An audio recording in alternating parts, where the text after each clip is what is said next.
when it's 000, maybe by the time I shower, it's over, man. Because anything after that becomes what? Personal. Now it's personal. Welcome to the Focal Flip Podcast. Every week we take a deep dive into the mystery and stigma behind mental health and explore real-life stories of struggle and triumph. We aim to educate and encourage others as we bring together a diverse group of guests. From the streets to sanctuaries, classrooms to boardrooms, mental health does not discriminate, neither do we. Prepare to laugh, prepare to cry, prepare to be changed. Let's get into it. Welcome back to the Focal Flip Podcast. Told you we're going to run a part two. Here's our part two. Part two with Pomp. We're back at it, man. Part two with Pomp. So, hey, we ended off that last episode, and we were kind of talking about the hard stuff. You mentioned, like, working in that gray area, the black and the white. And then you talked about kind of like your Mount Rushmore of officials that you've learned and taken some things away from them. Yeah. So I wanted to kind of get into, kind of like the difficult pieces of the hard parts of officiating. And when I do that, it's like, when I say this, I want everybody to understand that we're having this conversation to bring awareness. Okay. Just because of the fact that, like, everybody's human. We all have these thoughts and these personas and everything that we have. In that human condition, we get comfortable with our own self, but we're catching a perspective from a respected 9th Region official. And I say that because he treated me with so much respect ever since I met him. Always explained everything to me, even as an assistant coach. And technically the head coach is really the one that should be doing the thing, and I can come try whatever. But so what I'm trying to get at is there's tough things. You're a bubbly personality. We talked in the last episode, and you come into a room, you kind of bring that light. And then people feed off that. So when we talk about the tough things, you mentioned your fellowship of that group, kind of helping you get through the tough times and learning how to grow and get better. Can you tell me, like, what some of that actually looks like the hard pieces? Let's say, like, for example, we won't mention regions specifically, but the types of coaches that we have in regions. Mm-hmm. Okay. They all have a ton of different personalities, right? So whenever you're going through a tough time, like in a game with a coach that's being completely disrespectful, how do you manage that? And then how do you not let that carry over to future events? It's a great question. You got to manage it. I mean, there's a bunch of different things here. Yeah, it's like multifaceted, right? No, and it's a great. Sorry to load you on that one. No, it's a great question, but it's going to be a tiered answer. Yeah, a tiered answer, but a segment, if you will. Okay. Yeah. So first and foremost, respect, like you said earlier. As upset as coach is, whether I got the call right or wrong, I'm going to go respect him. We're going to, and this is the one thing that Tim O'Hara always says. Unfortunately, we always got to seem to take the high road. Could you imagine if we went yelling at that coach?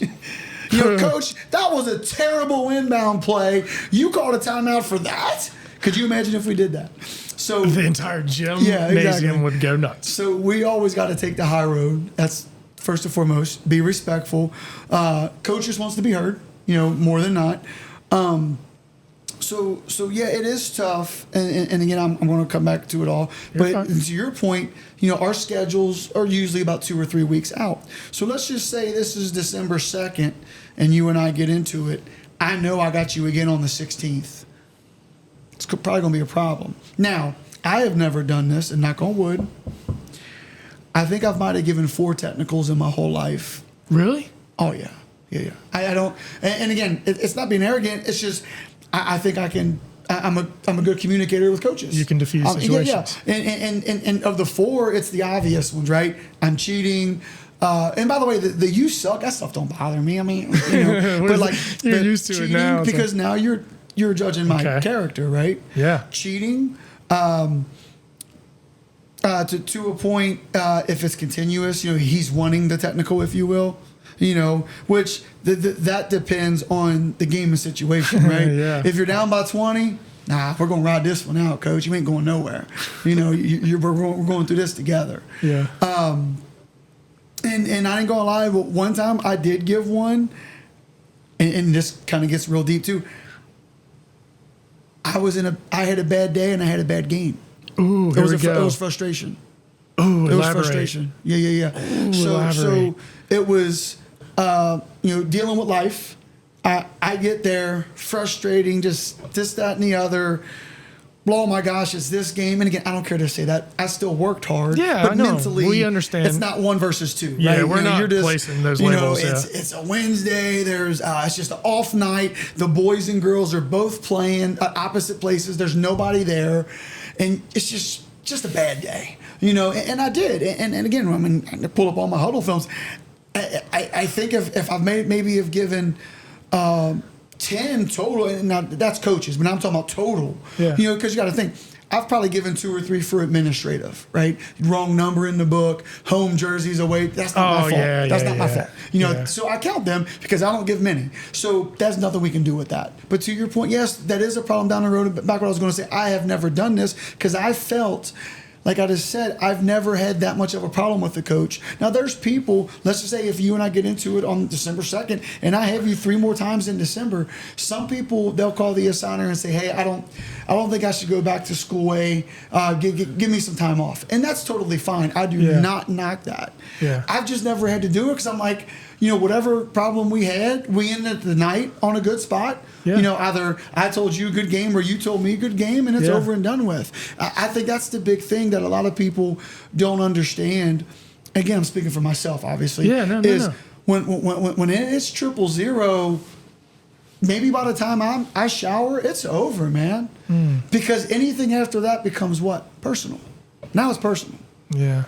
In the moment, it's the heat of the moment. Yeah. By the time I shower, kind of like the players when they come on the court. When we're on the court, we're on the court. Right. There should be boys afterwards. By the time I shower or leave that gym or get home and get in a hot tub, whatever I'm doing, if I hear anything else that's negative from you or from a fan or from an AD or a player, at that point it's personal to me. Now, with that being said, as far as I know, I haven't been blocked. I've never blocked a school for anything like that. Yeah. But we do have some officials that are, And some officials get scratched and stuff. Is that right? Yeah, coaches. Now, all regions. Does that affect those guys pretty bad when they find out they got scratched from? I think it does, because you feel disrespected, right? Yeah, it's got to be a shot to your pride. Right, Ego, absolutely. Right.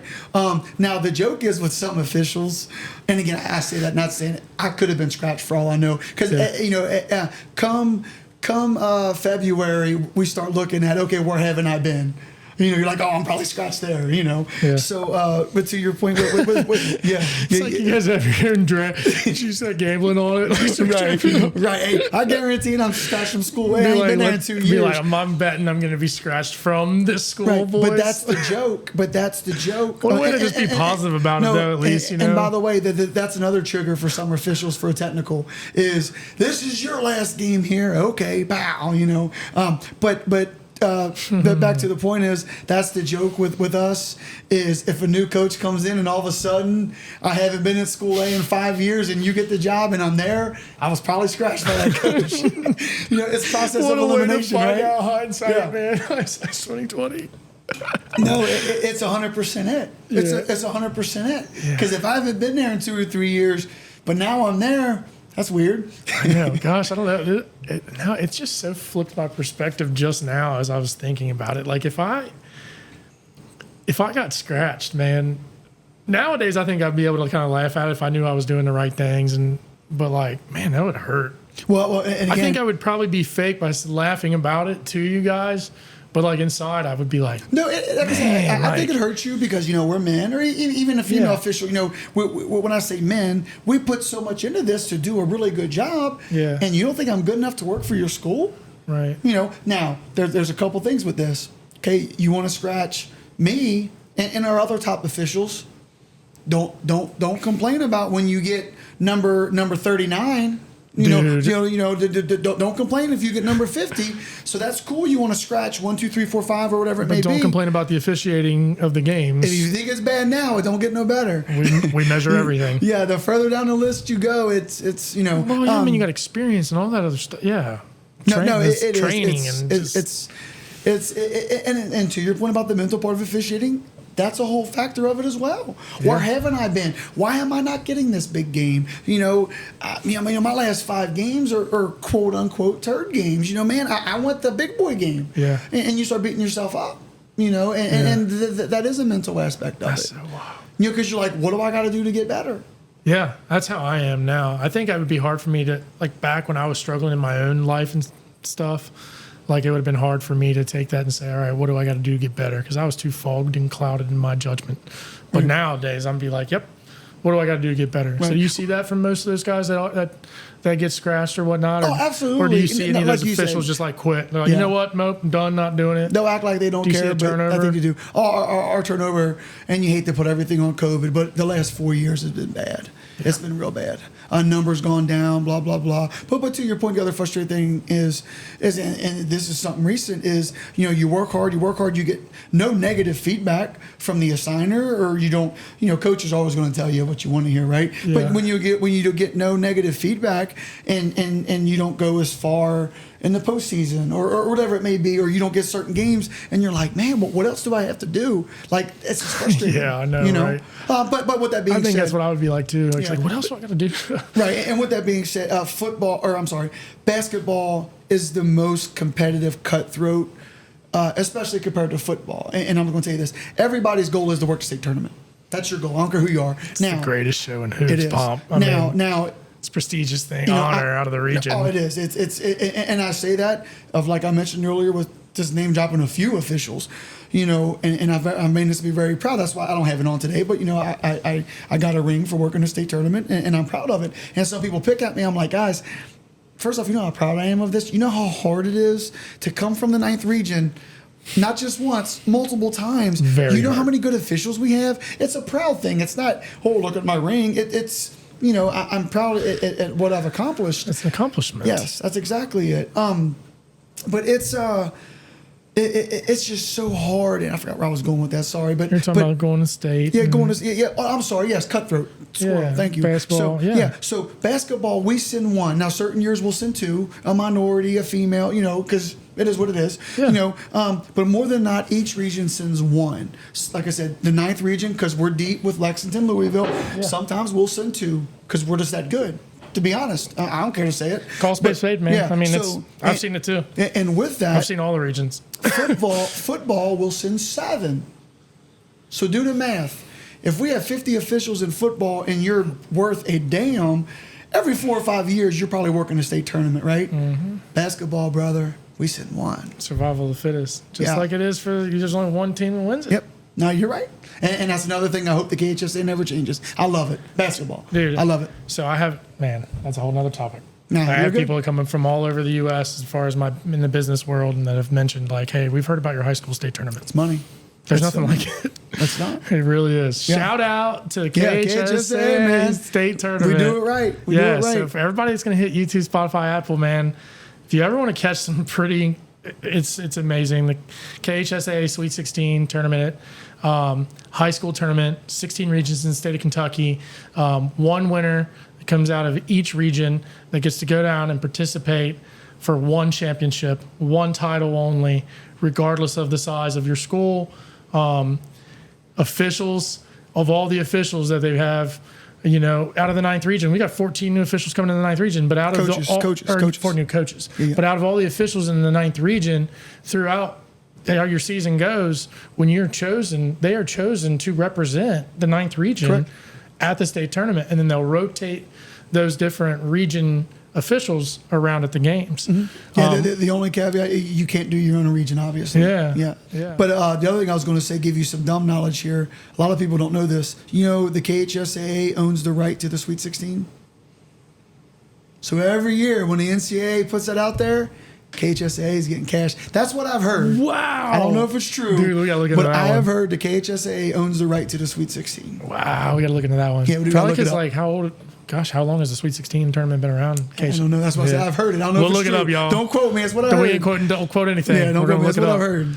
But no, so I'm gonna just mention this because I've played in the 9th region, played the state of Kentucky, also coached.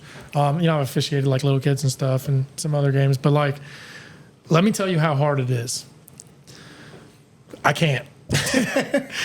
It is so incredibly tough. And you're going to learn through our episodes as I have coaches come on. Number one, coaching is hard. Tony's on here because number two, officiating is very hard. All right.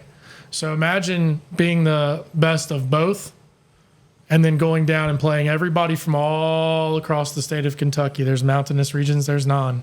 It's interesting. There's nothing like it. No, it is like you but said. It's so hard. That's what I tell everybody. As dumb as this sounds, just like when you have your first kid, I'm just like, it's life changing. Because you can say everything you want, it's just life changing. Yeah. So just to give you some officiating stuff. So the joke is, and I was very fortunate to have this, your first time ever is you want to be an alternate. So the way it works is, for those who don't know, you're guaranteed quote unquote 3 games, quote unquote guaranteed.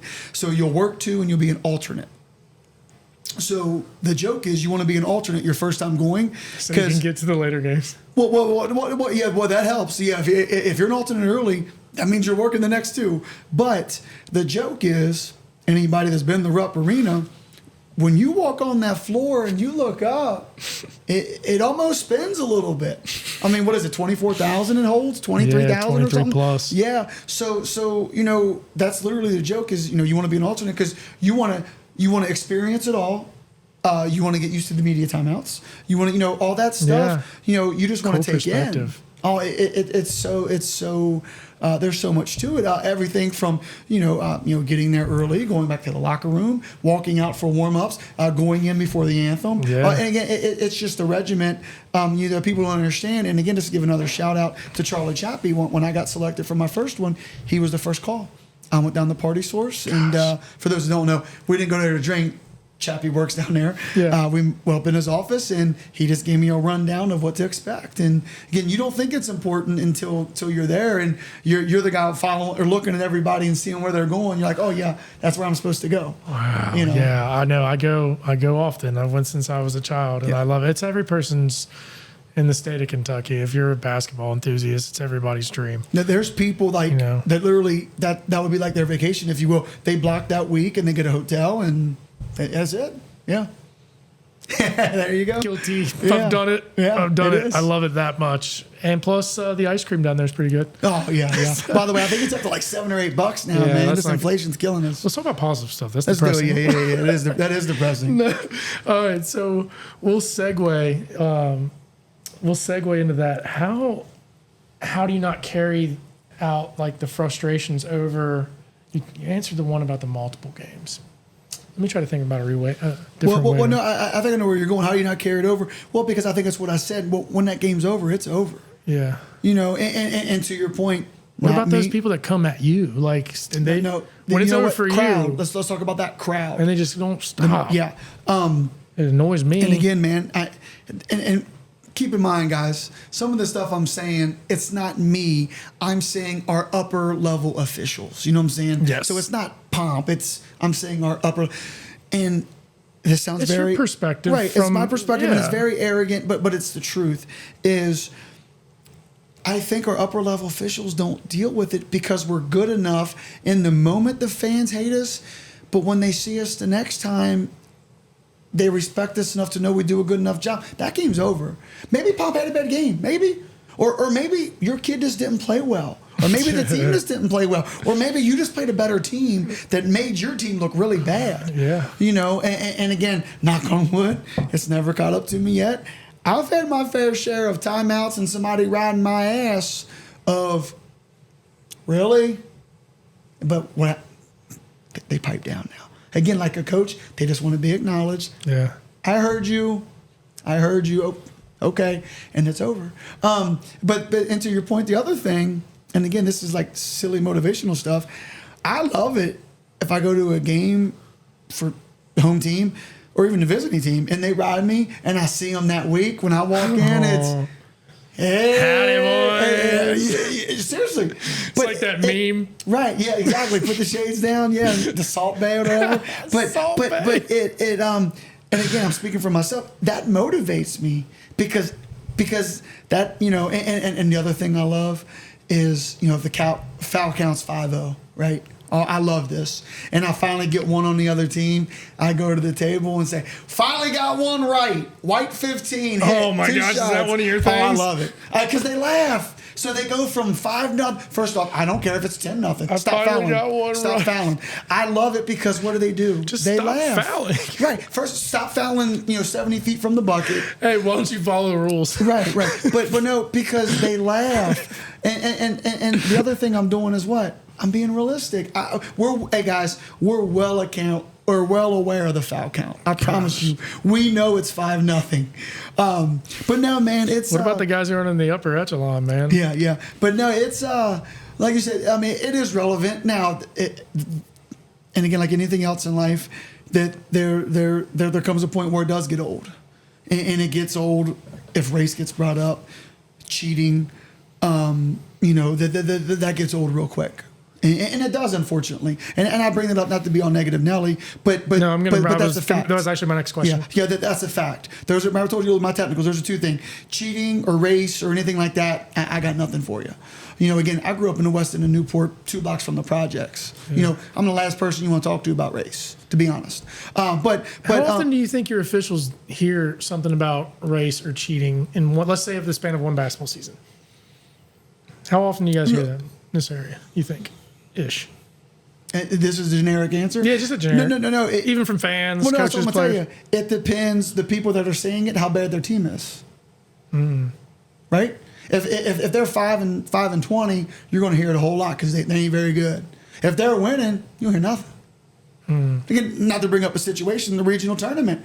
Team lost, people throwing towels and stuff on the floor. They would have won. Are they throwing those towels on the floor? Nah, man. No. It's sad but true. We're all competitive at nature. But what is it? The negative brings out the worst in people. And again, going back to Tim O'Hara, unfortunately, we always got to take the high road. Yeah. I really appreciate you sharing all this, man. You've really given such a good inside look at that. Thank you. And it just confirms the reason why I brought you on. No, thank you. And that's I love a lot of the officials. So hey, love all you guys, man. Yeah, thank you. And Stokes, everybody out there, I'm cool with. So and I'm glad you brought that up because when I was at the gym this morning, that's the stuff I'm thinking about of what we're going to talk about. And that's why I'm glad everyone knows that this has been in the months in the making, and also. We have officials way better than me, and I don't care. I'm towards the end of my hurrah, bro. If somebody gets pissed off at me for this, bye. But my point is, first off, everything's true. But of all the officials that are better than me and blah, blah, blah, but who's going to come on here and talk about it? Not many. No. And that's okay. No. It's like we said, not everybody has our vibe. Yeah, not everybody really. has our personality. And as much as of all the officials I name dropped, hell, I've been wanting to have Charlie Chappie on my podcast. Dude, 50 years of officiating, but guess what? He has grandkids. Yeah, we just can't get it together. I know, man. Kind of like how we have. Shout out Chap from me, too. Dude, Chap's the dude, Chap man. knows we have a cool relationship.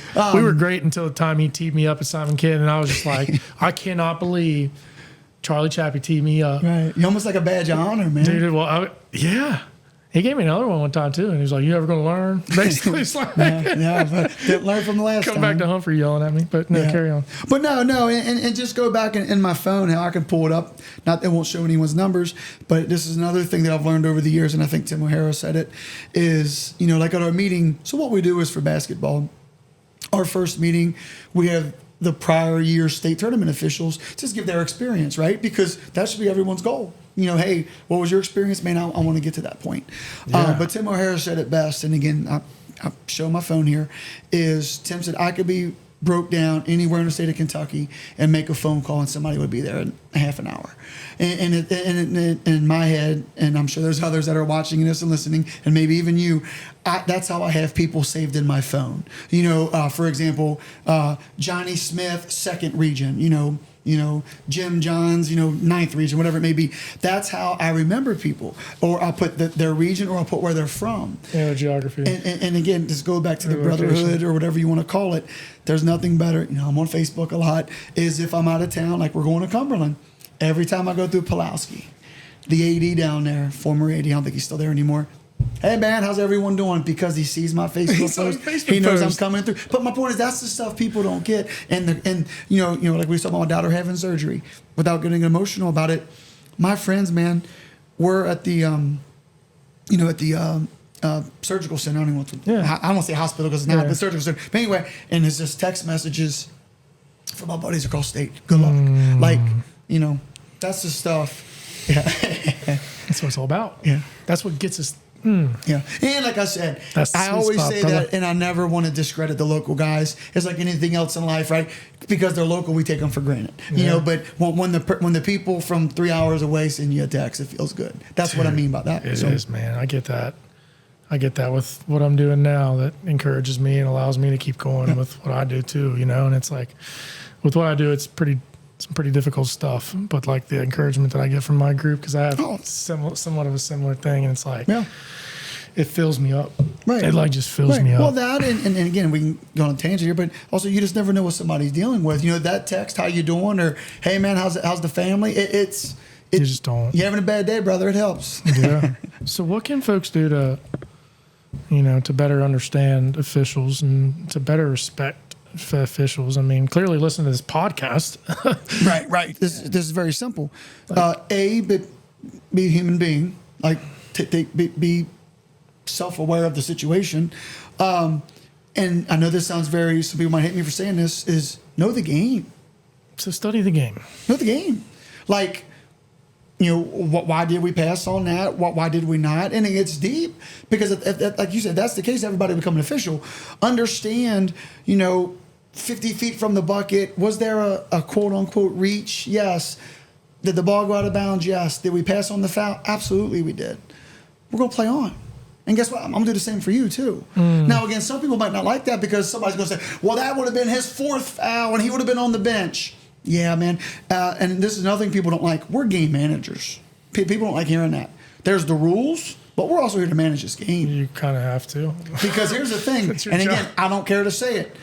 Do you want us to call fouls and now we want the 8, 9, 10, 11, 12th player on the floor? No. Yeah. They don't. Oh my goodness. I mean, again, people get mad all they want. Glad They you brought don't. that up. Yeah, That's a great point, 'cause you do have to manage the and game. like, I'm well aware that could have been a foul, you know. But that's what I mean. But if I just know the game, and again, all this is officiating stuff too. It's not that I'm just telling the fans this. It's know the time and situation, right? Last night at our football meeting, we're looking at a play about is a formation legal, right? First quarter, 15th play of the game, second and 3. Probably not a big deal, right? But the clip, if you look at the chains, it's 4th and 7 from midfield, and it's the 11th play of the game. That changes that whole everything. Because now if I don't call that a legal formation and get a first down, we missed it. But when it's 2nd and 3 and they run it up the gut for a first down, nobody cares, right? Nobody cares. Wow. Yeah. I mean, you know. I know that's a corny analogy. It's not corny at all. But it's the truth. That's not corny. That's what I mean is people, and this is another Matt Young. I'm so glad you used that as an analogy. Yeah, because on 4th down, everybody cares. 2nd and 3 from the 35 going out, nobody cares. Yeah, your level of care increases per down. Yeah, and this is another one-liner from Matt Young, who's OVC, well-respected official and a signer, is don't major in the minors. That's another one-liner. Don't major in the minors. And we're gonna get ready to end on this too. So don't major in the minors. Is that right? Don't major in the minors. You know what that means, y'all? Do the work. Do your work. To be the best. To be the greatest. That's it. Right? Yeah. Awesome. Tony, I'm glad you came out. I am officially going to invite you back so we can do some lives, Do some lives. panels, Yeah. get into some like resilience stuff, And bro, we didn't even talk about life, man. This is officiating. we did just talk about officiating. We didn't even get into life y'all. and Yeah. everything else, man. I think you did this on purpose, didn't you? Yeah, that's right. Yeah, What yeah. sneaky dog, you. Yeah. All right, brother. But Hey, brother, I love it, man. Thank you. yeah. So I want you to be able to end with any kind of other shout outs. You did a great job talking about, we stand on the shoulders of giants. Awesome job giving a shout out to all those guys, because that's where I'm at with my life. It's been all bits and pieces from everybody else. Yeah, no, it's 100%. And like you said, to wrap it up, and I always say it, I probably bring up the officials that are further away because they're not here. But man, the core we have up here, and I sincerely mean this, in basketball and football and other sports as well. First off, we have great people, great human beings, but the officiating world up here and the brotherhood, whatever cheesy word you want to come up with, it's amazing. And like I said, that's why it's hard not to name drop people because they're so significant, and you want to give them the credit. Like again, all the one-liners at Sandlin and Pouncey and like I said, Tim O'Hara, and even I only name dropped Matt Young once, and he has a whole bunch of them. It's just you put that in your game and you say it in passing so much. It's like I said. Pomp is not this smart. I promise you. It's everything that I've learned from others, and but anyway, yeah, it's an awesome thing, man. That's great, really man. Is. Well, I'm glad you came out, man. I look forward to having you back. Absolutely. Everybody, love this episode. Like this episode. You're gonna hit like, subscribe, swiping all. I don't know. I'm older. Okay, I'm older and I'm learning YouTube. That's why I put my daughter on at the end of the thing, so y'all can hit like, hit subscribe, do the comment stuff. Right? Something like that? Yeah, do it all. Yeah, comment, subscribe, like, share, all that good stuff. Yeah, get on all the social things that I'm on. And if I'm not on it, don't be on them. Okay? That's right. Yeah. And by the way, if you're at it, check out a sit down with Tony P and Matty B, which is my podcast, which we're going to do. That's as well. What we're going to do. The plug. That's that plug. That's it, man. Perfect. We'll post a link somewhere or something. All right, let's get it on the books. See you. All right. Okay, you ready to wrap this thing up? If you like Focal Flips videos, my dad's videos, go to YouTube, Spotify, and Apple, and like and subscribe to be updated. I love it.